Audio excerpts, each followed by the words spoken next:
Marseillais du bout du monde, Marseillais de Marseille, bienvenue dans l'OM au café. Voilà, c'était bien, non? C'était pas mal. Je vous souhaite la bienvenue ce matin dans l'OM au café. Ladies and gentlemen, welcome to the OM au café, the place to be, to talk about Olympique de Marseille. Oui, parce qu'on s'internationalise un petit peu aussi. Non, ça va très très bien, Coquin de Sort, ça va très très bien. Merci à tous ceux qui sont là dans le chat. C'est vraiment dommage que j'ai pas mis mon micro parce que l'intro était super, mais elle était ultra spontanée en plus. Donc Sauna qui nous offre un petit 4e mois d'abonnement. Merci pour ton Prime, mon ami. Merci beaucoup pour ta fidélité. Et merci à tous ceux qui sont là. Écoutez les amis. C'était mieux sans le son, Vaidam, c'est pas sympa, c'est pas gentil. Je sais que tu rigoles. Je suis content d'être avec vous, voilà, ce matin. Très honnêtement, il y a des matins, là, ces dernières semaines, où quand on a allumé le micro pour l'OM au café, on était content d'être avec vous, ça oui, mais on était un peu moins content de parler de l'Olympique de Marseille. Là, honnêtement, l'Olympique of Jean-Louis, comme nous dit Dark Calimero, faut qu'on en parle. Faut qu'on parle de ce qu'on voit depuis 2 matchs. Et si finalement, on s'était juste trompé d'entraîneur, Pablo Longoria, il s'était juste trompé d'entraîneur. C'est possible. Coquin de Sort, 9 mois d'abonnement. Merci, t'es la famille. Parce qu'en fait, cette équipe-là, ces joueurs-là, ils ont des sacrées qualités quand même. Ils ont des sacrées qualités, ces joueurs-là. Tu vois, même moi, qui suis le premier et qui suis peut-être celui qui est le plus tapé sur Iliman Ndiaye, le match d'hier soir, le garçon a fait un match exceptionnel. Voilà, il faut le reconnaître. Moi, je l'adore quand il est comme ça. Il n'y a pas de problème. Je voulais le voir. Mais moi, je pensais qu'on ne le verrait pas à l'OM parce que le contexte, le mental, tout ça, il y a eu un déclic, quoi. Et ça, c'est exceptionnel. Ça, c'est exceptionnel. Non, moi, j'étais pas sûr que c'était que mental, Steph. Je suis honnête. Moi, Ndiaye, j'avais beaucoup de doutes sur ses qualités. Maintenant, ça demande confirmation. Évidemment, t'as joué que Montpellier, c'est vrai, Moineau. Mais bon, t'as quand même sorti le Shakhtar avec des très très belles qualités aussi dans ton match. Jean-Louis Gasset dit que c'était pas beau. Moi, je trouve que contre le Shakhtar, il y a eu beaucoup de belles choses, notamment dans la combativité et dans l'âme européenne qu'avait l'OM ce soir-là. Mais voilà, moi, oui, il faut que ça dure, il faut mais on va pas bouder notre plaisir. On a vu 7 buts en 2 matchs. On a vu une équipe, voilà, 2 fois d'affilée, on a vu une équipe qui a réagi aux erreurs techniques, une erreur de Klose sur le premier match qui nous met dans la difficulté, une erreur de Gigot hier soir qui nous met dans la difficulté. Qu'importe, on est allé la chercher. Les 2 garçons dont je parle se sont repris sur ces matchs-là. Voilà, ils sont pas coulés. Moi, je trouve qu'il y a une âme dans cette équipe. Oui, je pense que cette équipe-là peut nous faire une belle fin de saison. On verra. Le casse-tête qui se présente, c'est qui nous dit ça? Tiens, on va lui lire ce message. Pour Clermont, est-ce qu'on refait confiance à Ndiaye? Moumbania pour ce match à l'extérieur, pressé d'y être. Ouais, mais c'est pas grave d'avoir des casse-têtes comme ça, les copains. Franchement, Ismaïla Sarr, il a mis aussi un sacré casse-tête dans la tête de Jean-Louis Gasset, parce que si tu comptais jouer en 3-5-2 sans ailier, Ismaïla Sarr a montré hier soir quand même qu'il avait une qualité impressionnante quand il est dans un bon soir. Donc se passer de cet Ismaïla Sarr là, c'est dur aussi. Déjà contre le Shakhtar, son entrée elle est énorme. Voilà, donc futur casse-tête aussi pour le coach avec le retour de Rongier. C'est des bons casse-têtes, ça. C'est des très bons casse-têtes. Vous inquiétez pas, les gars. Au plus on a des bons joueurs, au mieux ça sera. As-tu vu comme moi un peu de paillettes dans le jeu d'Ndiaye? Non, Steph, c'est totalement différent pour moi. Ndiaye est beaucoup plus dans le toucher de balle proche, c'est-à-dire que Payet, c'est ses passes, quoi. Payet, pour moi, il a de la qualité technique, Payet, c'est pas ce que je dis, hein. Mais pour moi, ce qui me plaisait le plus dans Payet, c'était vraiment sa qualité de passe, sa vision, son côté décisif. Donc, bon, moi je trouve qu'on a en tout cas du choix et ça fait plaisir, quoi. Ça fait plaisir de voir un OM comme ça. Le match d'Aubameyang, il est super plaisant. Il y a plein de choses dans ce match-là vraiment à souligner. Voilà, ça c'est vraiment une très très belle soirée à laquelle on a assisté hier. Dommage qu'on soit si loin au classement. Il y a des points bêtes qu'on a laissés en route qui nous permettraient d'être encore plus en vie dans cette lutte pour le podium, parce que là on est loin, on est très loin. On va jouer Paris, on va jouer encore Lens, on va jouer Nice. Bon, j'ai un peu des doutes sur notre capacité à remonter sur le podium ou sur le podium des 4, hein, me dirait Louis. Mais voilà, donc j'ai un petit peu de doute sur nos capacités à faire ça. Mais en tout cas, voilà, les gars, ils Ils ont répondu sur le terrain. En Ligue 1, on sait jamais. Oui, effectivement, Nono. Le truc, c'est qu'il faut gagner à Clermont et qu'il faut enchaîner contre Nantes. À ce moment-là, tu auras 39 points. Non, pardon, tu auras 39 points et on verra où en sont les autres. Mais voilà. Si tu sors avec le retour de Klose, ben après on verra, les gars, tranquille. C'est une très bonne question et on va y réfléchir. Hein. Mais oui, effectivement, il faudra sortir soit Ndiaye, soit Sarr, soit Harit de cette équipe. Ça me paraît presque compliqué parce que, mais bon, Nico Amskas qui vise le top 7, lui, oui, il a raison dans un premier temps d'être par là dans cet objectif-là. Ouais, le truc, Luciano, c'est vrai que le premier réflexe c'est de dire Harit, mais le problème c'est que le profil d'Amin Harit, il faut quand même l'avoir dans une équipe. Moi, je trouve que hier soir, il apporte quand même quelque chose, même si c'est évidemment un joueur qui est dans la tectonique des plaques. J'en parlerai après, ce sera ma deuxième partie d'analyse, où j'aurai un énorme coup de gueule à faire passer contre un acharnement que je juge injuste, mais j'en parlerai tout à l'heure dans la deuxième partie, ça concerne pas Harit. Mais voilà, donc oui, il va falloir sortir quelqu'un, et je sais pas si Harit c'est le gars qu'on sort dans ce contexte-là, parce que malgré tout, Ndiaye, il a pas les qualités d'Harit, il en a d'autres, et elles sont précieuses. S'il joue comme ça, il est intouchable. Le truc, c'est est-ce que moi je le sors pas, Ndiaye, après ce match, je vais être très clair. Vraiment, il y a un gros casse-tête qui se présente. Et pour moi, à Clermont, je remets pas Klose. Je repars avec la même équipe. Voilà. Et très clairement, le même 11 de départ. Sauf peut-être Gigot, parce que Gigot, à mon avis, est blessé. On verra ça.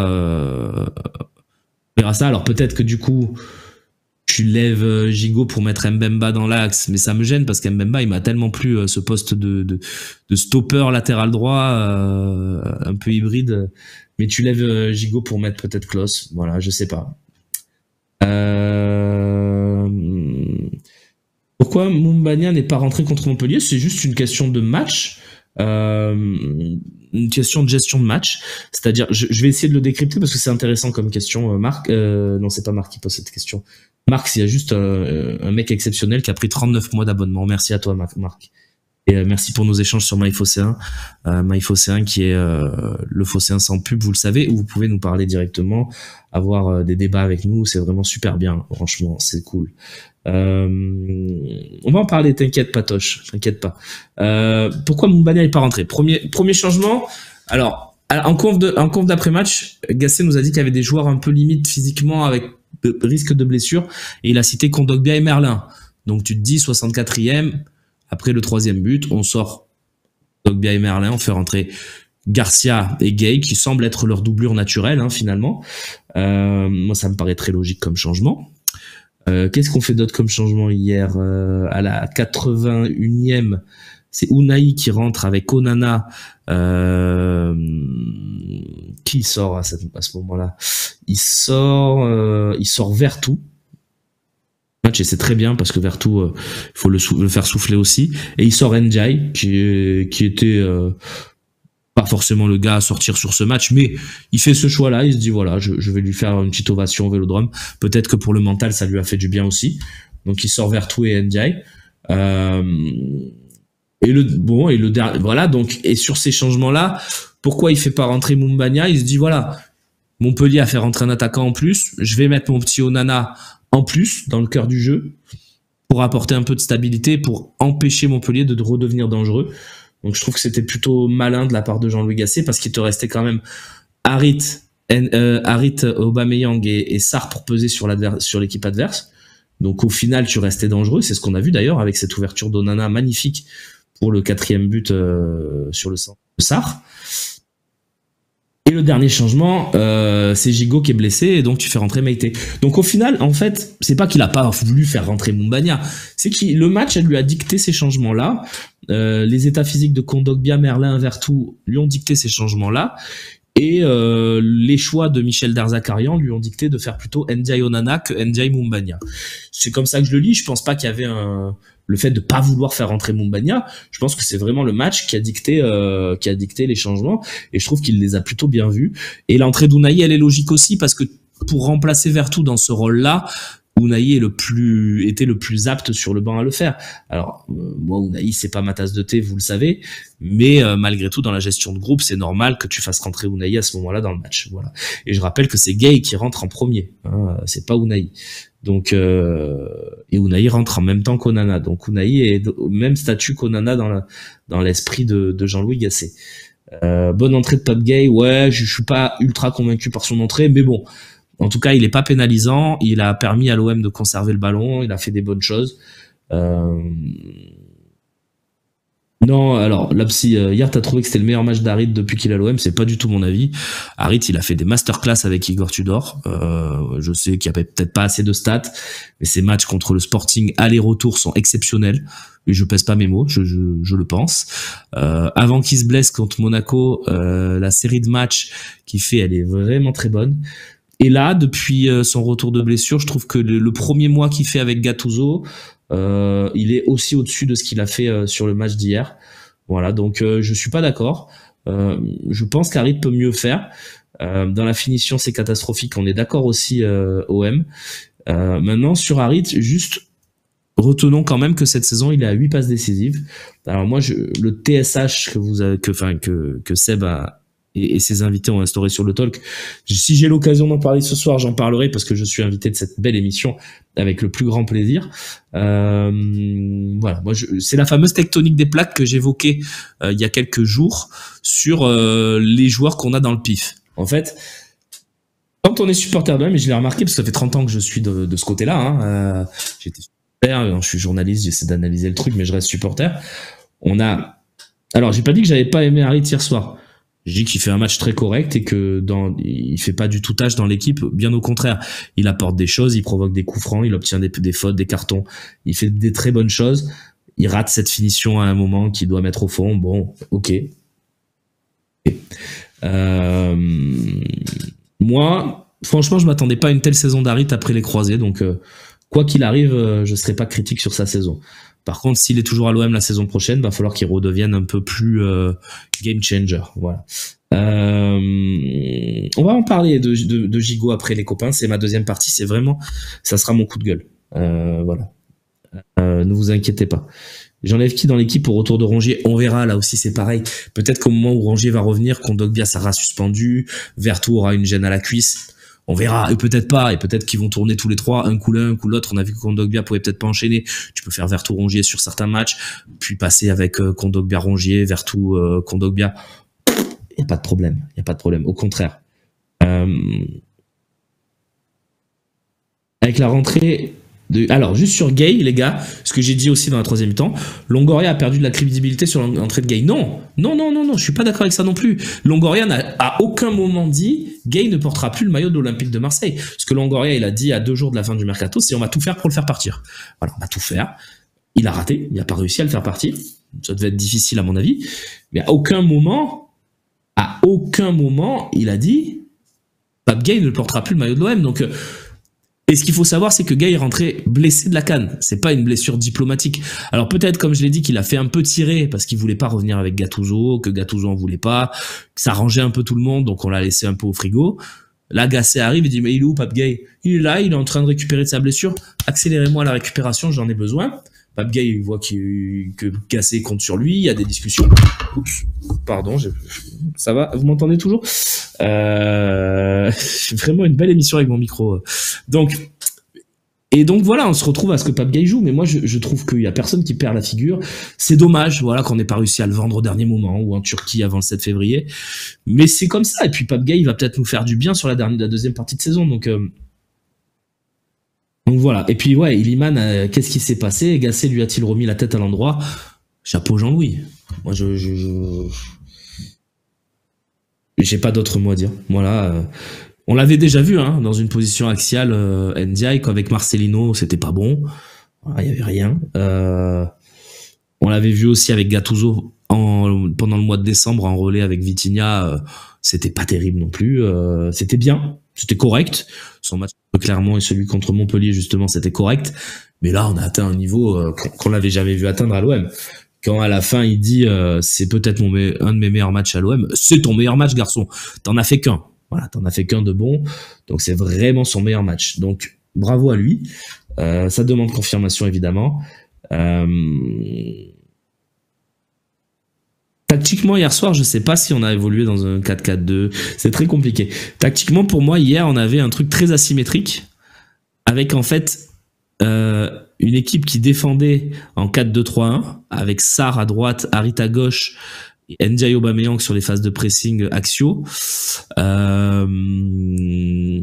Merlin dans la ligne de 4 derrière. Ce qui fait que Merlin était moins haut aussi sur les phases offensives que Ismaïla Sarr, puisque Merlin, lui, avait la responsabilité de réintégrer la ligne de 4 en phase défensive. Je pense qu'en attaque, on était vraiment sur une sorte de 3-5-2. Mais asymétrique, puisqu'Ismaïla Sarr était totalement libre de faire tout ce qu'il voulait, alors que Quentin Merlin, lui, avait beaucoup plus de responsabilités défensives et pouvait pas se permettre de jouer, de coller à la ligne, d'être ailier gauche, quoi. Donc on avait un Merlin qui prenait son couloir, mais avec modération, avec de l'autre côté un Ismaïla Sarr. Franchement, je pense qu'Ismaïla Sarr a passé une très bonne soirée. C'est-à-dire qu'on lui a dit frérot, tu fais ce que tu veux, y a pas de souci, attaque. Vas-y, prends ton couloir. Juste tu défends un petit peu sur Silla, là. T'essayes un peu d'empêcher qu'il monte trop. Donc voilà, Ismaïla Sarr dans ces conditions-là, c'est. Mais donc voilà, je trouve que il a pas joué piston parce que tu lui as pas demandé de défendre dans la ligne de défensive. Et au contraire de Merlin, c'est pour ça que le match de Merlin est intéressant quand même, parce que être capable de jouer dans la défense à 4 en phase défensive et de te projeter pour être presque ailier gauche en phase offensive et de répéter les efforts, etc. Moi, c'était très bien. Voilà. Ouais, alors ce que Babou disait, c'est intéressant, Albo Marseille, c'est que, ouais, on a fait qui dit quoi, pardon, Albo? Il est où, moi, Albo? Bon, je sais plus. Mais Babou, il disait que, voilà, que on a glissé à 4 derrière après avoir débuté à 3. Oui, mais ça, c'est l'évolution, je pense, du match qui a fait, mais je pense que c'était l'option de base de jouer à 3, que Merlin, au début, était très sécurisant et voulait pas prendre trop de risques, que justement, au bout d'un moment, il a vraiment pris son couloir et on est allé sur une défense un peu mouvante avec Mbemba qui s'intégrait vachement, et quand Mbemba s'intégrait, les autres coulissaient, dont Merlin. Donc, ouais, c'était vraiment très asymétrique, c'était très intéressant. Très très intéressant ce que Jean-Louis Gasset a proposé hier soir. Franchement, chapeau. Voilà. Merlin meilleur que Lodi, mais qui en doutait? Ducon. C'est certainement pas ça ton pseudo, mais je te le prononce comme ça. Qui en doutait? Enfin voilà, Lodi. Mais je vais te dire, même Ulysse Garcia me plaît plus que Lodi. Hein. Voilà, vous pouvez me le tourner dans le sens que vous voulez. Il y a eu des compensations aussi avec Kondogbia et Vertou qui n'étaient pas très très hauts. Oui, bien sûr. Bien sûr. Kadari qui veut un petit sondage. Croyez-vous en la belle histoire Iliman Ndiaye? Pourquoi pas? Si on voulait faire un petit sondage, allez-y, hein, les modos. Il n'y a aucun problème. Romain, si on faisait le contraire que l'année dernière et qu'on finissait la saison par 5 ou 6 victoires dans le Money Time, c'est vrai, ça serait bien. C'est vrai que le Money Time d'Igor Tudor était pas terrible l'année dernière. Ça a d'ailleurs précipité sa chute, hein, notamment les défaites à Lille et à Lens. Voilà. Donc c'est vrai que jusqu'au sushi d'Ajaccio. Ça c'était une belle histoire aussi, ça.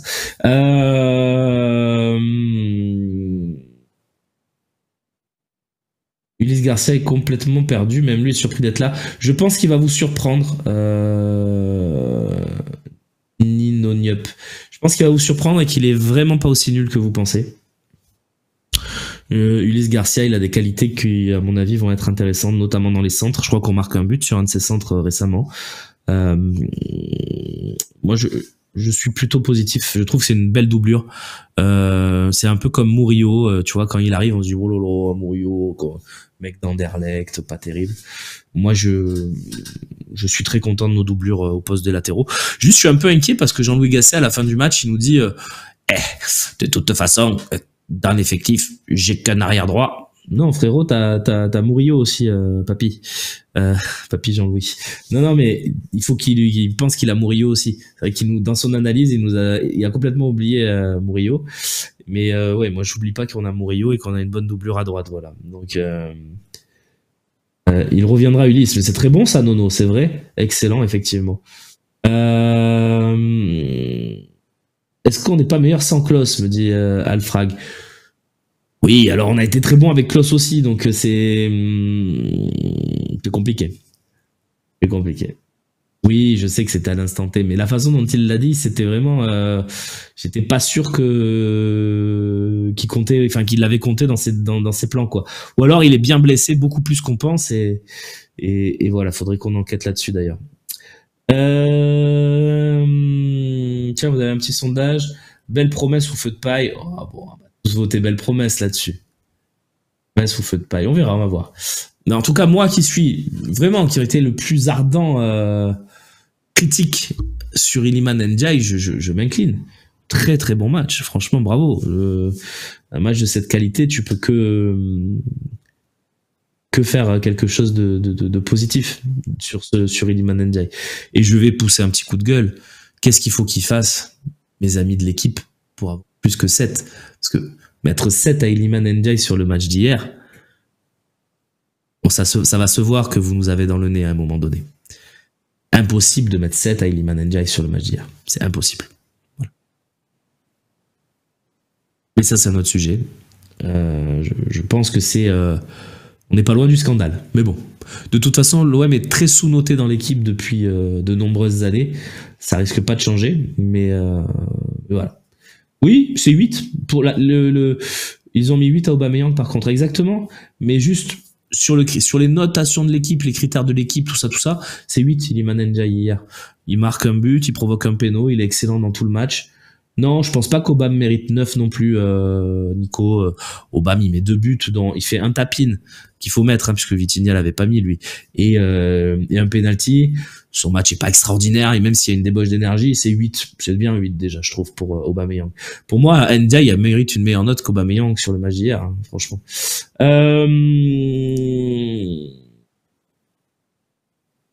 Bon, maintenant qu'on a dit ça, j'ai un coup de gueule. Voilà. Vous savez que c'est une émission libre. Vous allez me défoncer dans le chat, je le sais. Vous allez me tuer. Vous allez me fracasser. Il n'y a aucun problème. On est là pour... C'est une émission d'opinion. Si c'est pour dire que la pluie ça mouille et que le soleil ça fait chaud, on fait pas d'émission. On est d'accord là-dessus, je pense. Je vais... Oui, effectivement, la caravane des plaques... Non, la caravane des plaques. La caravane passe, je vais parler de la tectonique des plaques. C'est ma théorie que je développe cette saison. C'est qu'on a... Vous savez, la tectonique des plaques, c'est ce qui a fait dériver les continents, qui étaient d'abord la Pangée, etc., etc. Ça, c'est pour ceux qui croient, évidemment... Libre à vous de croire ou pas à l'évolution et à la tectonique des plaques et à tout ça. Moi, j'y crois beaucoup. C'est de la physique, c'est de la SVT. Moi, j'y crois. Pas de problème.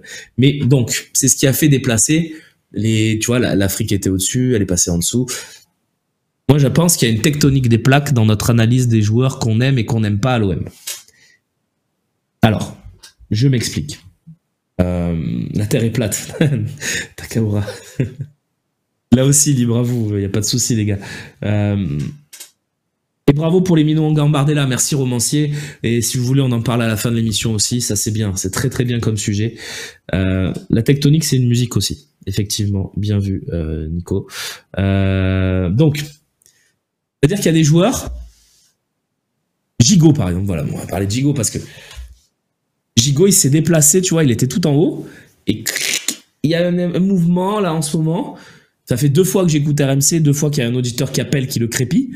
On n'en peut plus de Gigot, on n'en peut plus. Le gars, il a la grinta, nanana, on n'en peut plus de la grinta. Alors, quand c'est Bielsa qui a la grinta, c'est super. Hein. Quand c'est Ocampos qui a la grinta, c'est super. Maintenant, Gigot, c'est plus une qualité, la grinta. Et en plus, il est d'ici, nanana. Ah, parce qu'en plus, comme il aime l'OM, c'est pas une qualité non plus. D'accord. Donc moi, juste sur ça, je supporte plus l'acharnement. Voilà. Gigot, ça fait 2 mois qu'il est pas bon. Sur les 18 premiers mois, parce qu'avec Tudor... Il est énorme avec Tudor, Gigot. C'est un de nos meilleurs joueurs la saison dernière, vous pouvez le tourner comme vous voulez. Sur les 6 premiers mois, c'est un des seuls à tenir la baraque. C'est un des seuls qui a pas flanché. À la mi-saison, c'est lui qui a la meilleure note sur le Phocéen. Donc votre note à vous, qu'on pondère un petit peu, c'est vrai, mais votre note à vous, c'est lui qui a la meilleure note à la mi-saison. À la mi-saison, c'est la meilleure note de l'effectif. Et là, depuis 2 mois, il est pas bon. Mais maintenant, vous dites quoi? Gigot, n'en veut plus, c'est nul, nanani, nanana. C'est pas bon depuis quelques matchs, effectivement. Mais l'acharnement... Mais on est où là? L'acharnement gratuit sur un joueur qui en plus laisserait son corps sur le terrain pour son équipe. Ah si, c'est un acharnement la Caravan Pass. Je te garantis. Moi, j'écoute beaucoup RMC parce que c'est une radio que j'aime bien. Tous les débats sur l'OM en ce moment. Et Gigot, il a un totem d'immunité, faut qu'on en parle. Non, non, les gars, oh. Déjà, il n'a pas de totem d'immunité. Il allait se la chercher, sa place de titulaire. Il l'a mérité. Il est allé se chercher son brassard de capitaine. Il l'a mérité. Maintenant qu'il soit pas bon et que sportivement, on en débatte actuellement, je suis d'accord. Mais, on est où là? Parce que je vous rappelle que cette saison, ils sont tous passés dans la tectonique des plaques, de en haut, en bas, de en haut. Aubameyang, c'était un flop, hein, je vous rappelle. Il est en train d'exploser les compteurs du génie Alexis Sanchez. Il est en train de les fracasser, les compteurs. C'est déjà Aubameyang, le 6e meilleur buteur de toute l'histoire de l'Olympique de Marseille en Coupe d'Europe. De toute la grande histoire de l'OM en Coupe d'Europe. Et on a une très grande histoire en Coupe d'Europe. Il a marqué plus de buts en Coupe d'Europe que Boksic, que Valbuena, que Ayou, que Gignac. En une saison. Que Milik. Moi, je veux bien. Kondogbia, il y a un mois, Kondogbia, qu'est-ce qu'on disait? Et voilà, Kondogbia, c'est Abou Diaby. C'est Abou Diaby. Kondogbia, il a joué 80% des matchs cette saison.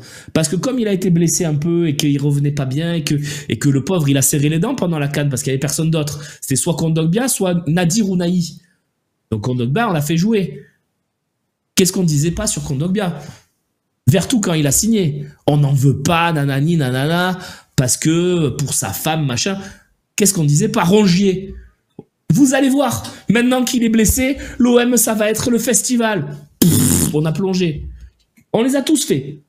On les a tous fait, les joueurs, les gars. Balerdi, on l'a défoncé, on lui a détruit son arbre généalogique sur 5 ans. Sur 50 ans, pardon. Un peu mérité. Évidemment, ses débuts n'étaient pas parfaits. Il nous a coûté des matchs, beaucoup de matchs.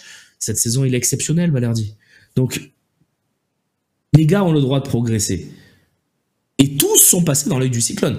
Klos, ces dernières semaines, il est dedans dans la tectonique des plaques. Harit, je vous rappelle le TSH lancé chez nous. Donc en fait, TSH. Donc il faut plus qu'Harit joue. Le gars, il a eu les croisés avec la jambe dans l'autre sens. Et 12 mois après, vous attendez un gars qui a une continuité de performance. Ça n'existe pas. Regardez Martin Terrier à Rennes. Il est de nouveau bon depuis 1 mois. Ses 3 premiers mois depuis sa blessure sont catastrophiques. Non mais ils sont tous... Non, toujours TSH, c'est ton droit, t'as le droit, vous avez le droit les gars, sportivement, on a le droit de tout dire. Mais tout le monde est passé dans cette tectonique des plaques, moi je suis le premier aussi à le faire. J'ai critiqué, je l'ai crépé Iliman Ndiaye. Voilà, je m'applique ça aussi. Il n'y a pas de problème, vous avez raison. Après on va parler d'Unai, de Correa, de Luis Enrique, qui sont des joueurs qui n'y arriveront pas à l'OM, quoi qu'il arrive. Mais on en parlera. Et vous en avez fait plein, hein. Alors des fois, vous aviez raison, évidemment. Lodi n'est pas au niveau, l'implication n'était pas là, mais il n'a jamais rien montré. Moi, ce qui me gêne, c'est qu'on fasse passer Gigot dans cette catégorie-là, alors que les 18 premiers mois sont bons et que les deux derniers mois sont pas bons. Oui, les performances. Moi, ce qui m'énerve, les amis, c'est qu'on attaque les hommes. Surtout ceux qui ont démontré qu'ils aimaient le maillot, surtout ceux qui ont démontré que par les performances sportives, ils méritaient d'être là. Ça m'énerve parce que, franchement, ce que j'entends sur Gigot ces derniers temps, ça m'énerve beaucoup. Parce que c'est injuste. C'est injuste, en fait. Et j'ai vu sur Twitter, on me disait, parce qu'il est d'Avignon, on n'a pas le droit de le critiquer. On a le droit de le critiquer sportivement. Je vous le dis depuis le... Non, et on a le droit de le critiquer sportivement. Je vous le dis, vous avez totalement le droit de préférer, dans un débat argumenté, de dire « Ouais, bon, Gigot, c'est pas terrible, moi je préfère Meïté parce que si, parce que ça. » Vous avez le droit. C'est juste de dire « Et voilà, cette fausse grinta, parce qu'il a la barbe, parce qu'il parle avec l'accent, parce que... » Non, c'est pas gentil ça, les gars. C'est un gars qui vous aime, il vous aime, Gigot. Je vous le dis, il vous aime. Il n'y en a pas beaucoup, hein, dans l'effectif des gars qui ont les valeurs de l'OM. Donc, non, je parle pas de...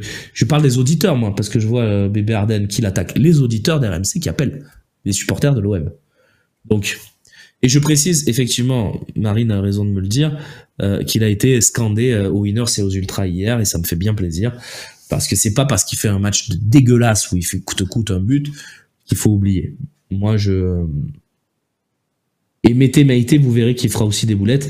Et juste, je précise sur Meïté, il échappe de façon incroyable, selon moi, à la critique sur la défaite à Lyon. Le but de la Casette, Meïté, il s'en mêle les pinceaux, mais on aurait dit... Bref. Mais ok, j'aime beaucoup Bamo Meïté, donc je vais pas le critiquer. Je l'aime beaucoup. Donc aucun problème. Maintenant...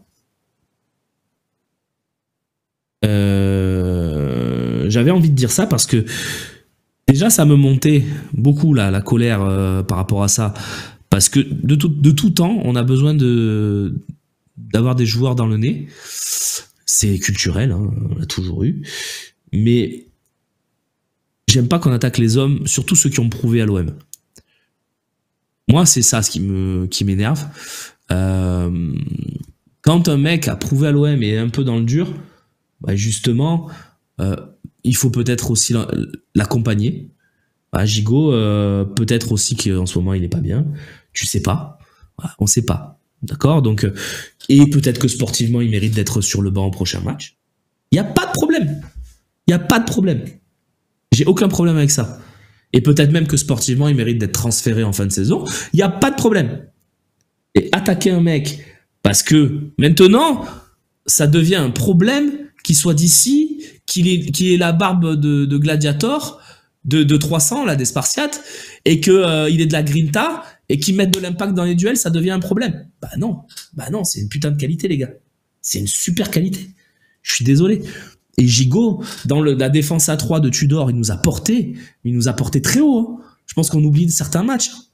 Il nous en a fait gagner des matchs, hein. Que ça soit défensivement, offensivement.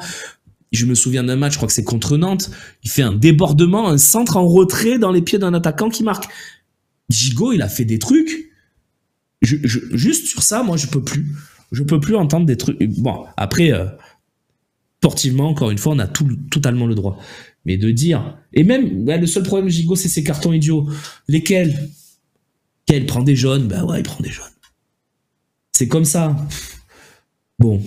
Lyon 1-0, ben Lyon 1-0, c'est pour Meïté, hein, les gars. Enfin, moi, c'est mon avis. Vous me l'enlèverez pas. Meïté qui marche sur le ballon, qui défend n'importe comment. Bon, bref. C'est pas le sujet du jour. Gigot, il me bousille mes équipes sont rares. Ah, c'est bon, ça. Écoute, oui. Non, mais après, qu'en ce moment, il soit pas bon, il n'y a pas de débat. Il est pas très bon en ce moment. C'est juste... Voilà, c'est sur certains joueurs. Moi, déjà, cette saison, ça m'a énervé sur Rongier. Là, la fameuse réunion où il y a la petite phrase qui sort que Rongier ne représente pas les valeurs de l'OM. Ça m'a énervé, mais si vous saviez comme ça m'a énervé. Bon. Et maintenant Gigot, il y a eu Harit dans cette tectonique des plaques dont je parlais tout à l'heure. Harit qui a eu le malheur d'être nul, mais vraiment nul pendant 3 matchs. C'est vrai que c'est le seul. Donc voilà, et c'est ce qui m'énerve, c'est que c'est des gars qui ont fait des bons matchs à l'OM. C'est pas des gars, on les a pris, on sait pas d'où ils viennent, ils aiment pas le club. En plus, les 3 dont je parle, ils aiment le club. C'est indiscutable. Donc voilà, après, bien sûr, il y a des exceptions comme Mbemba. Mbemba, s'il rate un match par-ci par-là, c'est le bout du monde. Mais Mbemba, c'est un soldat monstrueux, c'est extraordinaire. Il est extraordinaire. Pourquoi je suis énervé? Écoute, je suis pas énervé, je suis excité un peu. Tu vois, Erin Galland, merci pour ton pseudo, j'adore. Je suis pas énervé, je suis excité. C'est-à-dire que j'ai vu 7 buts. Voilà, tu vois, j'ai de l'énergie, je suis en folie, je suis très content. Et je vois ça m'énerve parce que, franchement, il y a des mecs qui appellent. Et même sur Twitter, je vois passer, j'ai une timeline. Mais vous passez, ce que vous retenez de la semaine, c'est Gigot? Vraiment? Mais vous inquiétez pas, il est blessé. Vous allez voir, l'OM sans Gigot, c'est mieux. C'est beaucoup mieux. Comme on a vu l'OM sans Rongier, c'est beaucoup mieux. Hein. Bravo, hein. Merci. Hein. Bref, j'arrête de m'énerver. Les copains, voilà, c'était juste un coup de gueule.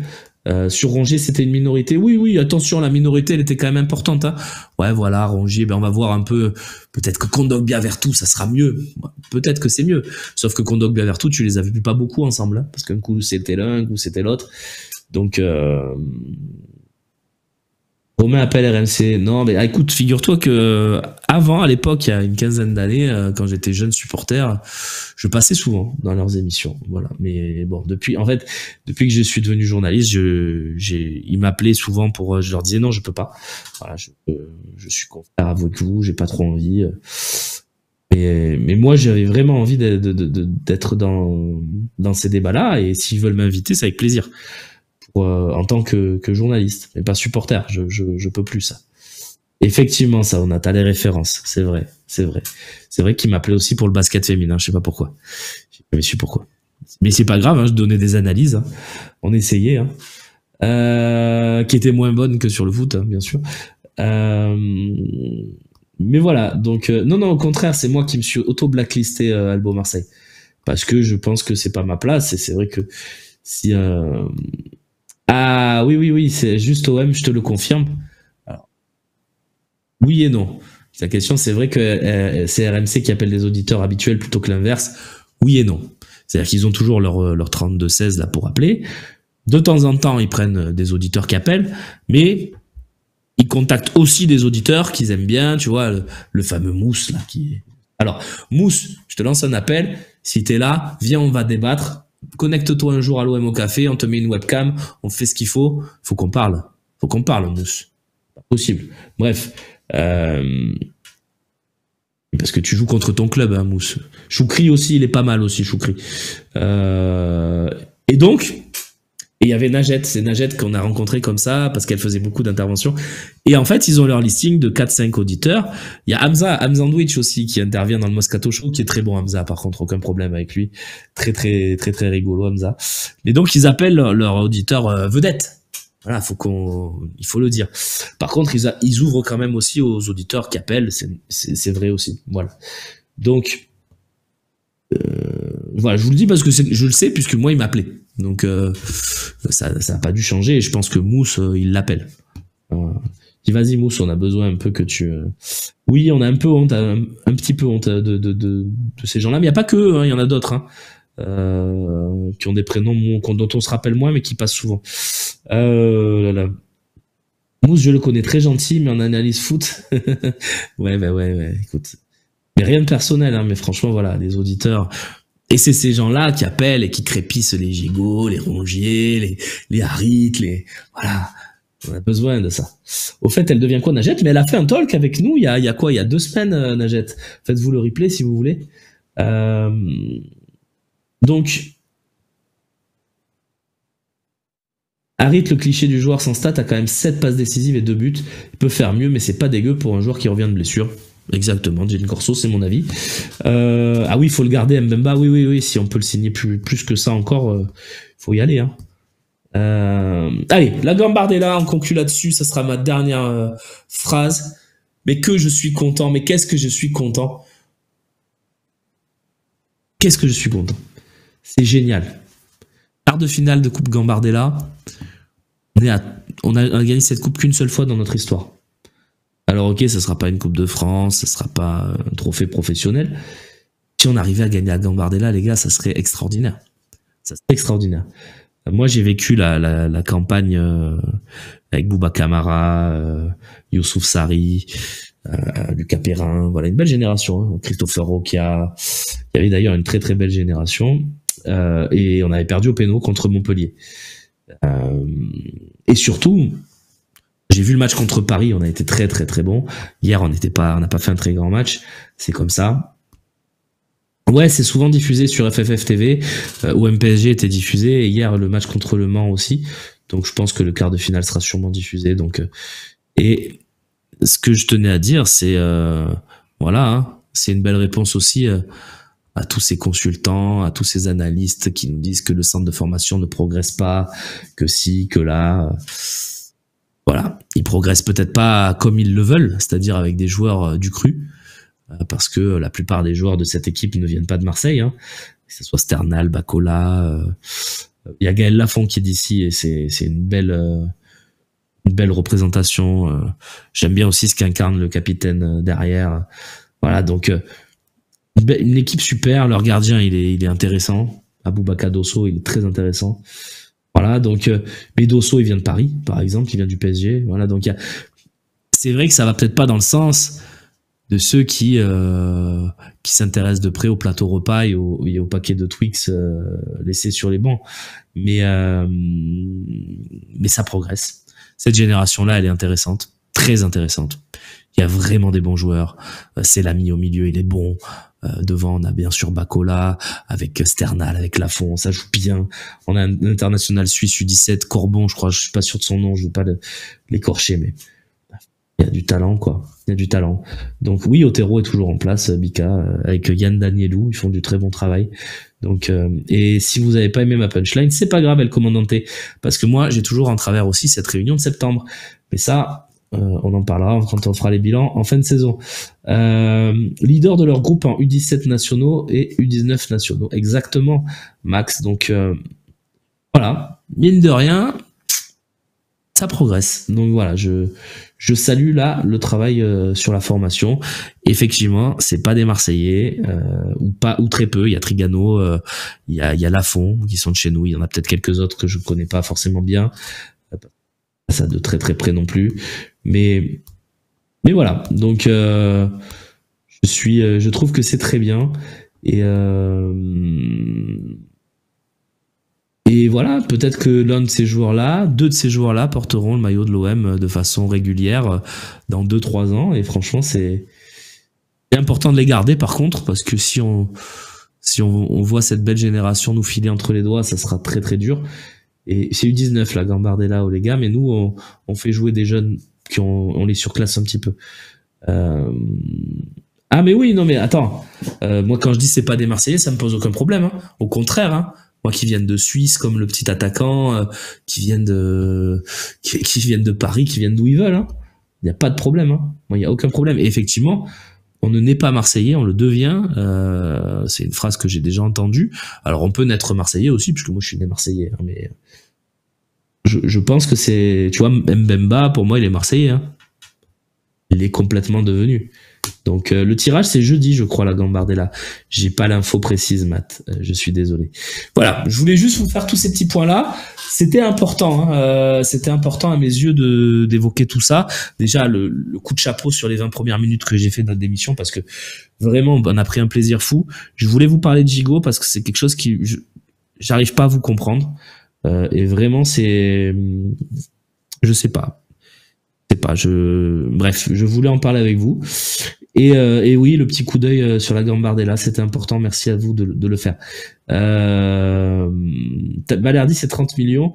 Tiens, j'ai écouté justement, il y avait un débat hier, je sais plus chez qui. Il disait Balerdi à la Juve, peut-être, il serait titulaire. Et ça a fait rire beaucoup de monde, mais moi je le pense aussi. Je pense que c'est un joueur qui a dans beaucoup de clubs européens serait titulaire. Il a atteint un niveau. Il est très propre, il balle au pied, il est intéressant, il gagne ses duels. Je veux dire, et il y avait aussi un débat sur, c'était intéressant aussi, est-ce qu'il serait titulaire à Paris? Ben, je sais pas. Je sais pas s'il le serait pas, parce que quand tu vois que leur charnière, c'est sur le match d'hier, c'est Beraldo, Danilo Pereira. Écoute, je souhaite pas ça. Hein. Mais si Paris venait chercher Balerdi, ça me surprendrait pas. Donc après Balerdi sur l'Esmelou, c'est niveau Real Madrid, non? Et effectivement, il s'est fait balader sur cette action. Après, l'Esmelou arrive lancé.